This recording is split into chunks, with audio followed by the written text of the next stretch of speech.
Karimnagar municipal కార్పొరేషన్లో రాజకీయాలు రంజ్గా మారాయి. మేయర్ పీఠం దక్కించుకునేందుకు సరిపడా బలం ఏ పార్టీకి దక్కలేదు. మొత్తం 66 డివిజన్లకు గాను 30 స్థానాలు గెలుపొంది అతిపెద్ద పార్టీగా అవతరించింది బీజేపీ. కాంగ్రెస్ 14, బీఆర్ఎస్ 9, ఎంఐఎం 3 స్థానాలు దక్కించుకున్నాయి. ఇక మిగిలిన 10 స్థానాలను రెబల్స్, ఇండిపెండెంట్లు కైవసం చేసుకున్నారు. 30 స్థానాలు సాధించినప్పటికీ బీజేపీ మ్యాజిక్ ఫిగర్కు 4 సీట్ల దూరంలోనే ఉండిపోయింది.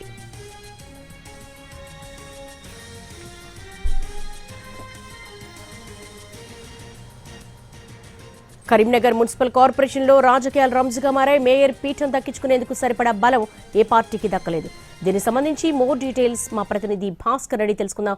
భాస్కర్, మేయర్ పీఠం దక్కించుకునేందుకు ఏ పార్టీకి సరిపడా సంఖ్యాబలం లేదు. ఏం చేయబోతున్నాయి, ఎవరెవరు ఎట్లాంటి స్ట్రాటజీస్ అమలు చేస్తున్నారు?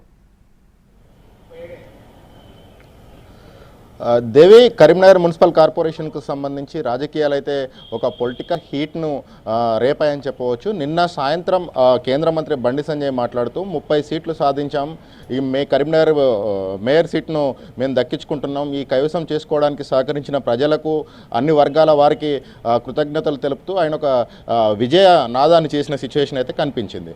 మేయర్ తమదే అని చెప్పేసి ఒక సంకేతాలను కూడా స్పష్టంగా నిన్న సాయంత్రం బండి సంజయ్ ఇచ్చారు. అయితే ఈరోజు కొద్ది గంటల వ్యవధిలోనే ఈరోజు మధ్యాహ్నం ఒక ప్రెస్ మీట్లో సంజయ్ మాట్లాడిన మాటలు కొత్త రకమైన అనుమానాలకు కరీంనగర్లో తావిచ్చాయి. ఒక్కసారిగా పొలిటికల్గా ఆసక్తికర చర్చ అయితే సాగుతూ ఉన్నది. అవి ఏంటంటే, బండి సంజయ్ నిన్న కరీంనగర్ మేయర్ బీజేపీ అవుతుందని చెప్పిన బండి సంజయ్ కొన్ని గంటల వ్యవధిలోనే కరీంనగర్ మేయర్ తమకు దక్కకుండా అన్ని పార్టీలు కలిసి కుట్ర చేస్తున్నాయని చెప్పేసి ఆ మాటల సారాంశం.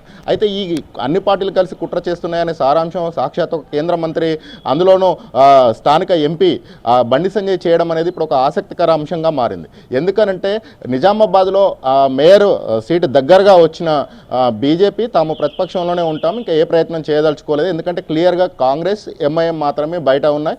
గెలిచిన ఒక సభ్యుని కూడా కాంగ్రెస్ వాళ్ళు తీసుకున్నారు. ఆ నేపథ్యంలో అక్కడ మేము ప్రతిపక్షంలో ఉంటామని బీజేపీ చెప్పిన నేపథ్యంలో ఇక్కడ కూడా అదే జరగబోతుందా అనే ఒక ఆసక్తికర చర్చ అయితే ఇప్పుడు ప్రస్తుతం ఇక్కడ హాట్గా సాగుతూ ఉన్నది. దేవి, ఎందుకు అనంటే కేంద్ర మంత్రి ఆ మాట మాట్లాడడం వెనుక ఒక ఆసక్తికరమైన అంశం అయితే ఉంది. అయితే బీజేపీ వాళ్ళు చెప్తున్నది ఏంటంటే, గెలిచిన ఇండిపెండెంట్లు 10 మంది ఉన్నారు. 10 మందిలో బీసీ జనరల్ కేటగిరీకి చెందిన ఒక ఇండిపెండెంట్ అభ్యర్థి, ఆ ఇండిపెండెంట్ అభ్యర్థిని ముందు పెట్టి అతనికి మేయర్ పదవి ఆఫర్ చేసినట్టు సమాచారం. ఎవరు?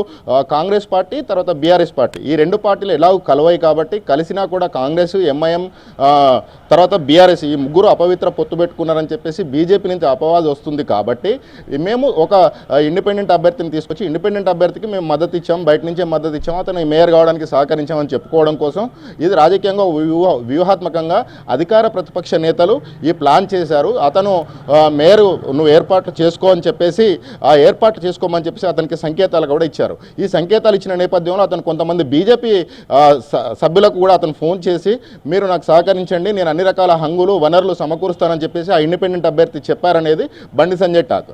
అయితే ఈ నేపథ్యంలో అంటే అన్ని పార్టీలు కలిస్తే బీజేపీ బలానికంటే ఎక్కువ అవుతారు. ఎంఐఎం, ఇండిపెండెంట్లు, కాంగ్రెస్, బీఆర్ఎస్ వీళ్ళంతా కలిస్తే బీజేపీ కంటే ఎక్కువ అవుతారు. ఎక్సెప్షియో ఓట్లను కనుక వేసుకుంటే బీజేపీకి మేయర్ దక్కదేమో అన్న ఒక రకమైన ఆందోళన బండి సంజయ్ మాటల్లో కనిపించింది. కాబట్టి ఈ రాత్రికి ఏం జరుగుతుంది, కరీంనగర్లో రాజకీయం ఏ విధంగా ఉండబోతుంది అనేది ఒక ఆసక్తిగా మారింది.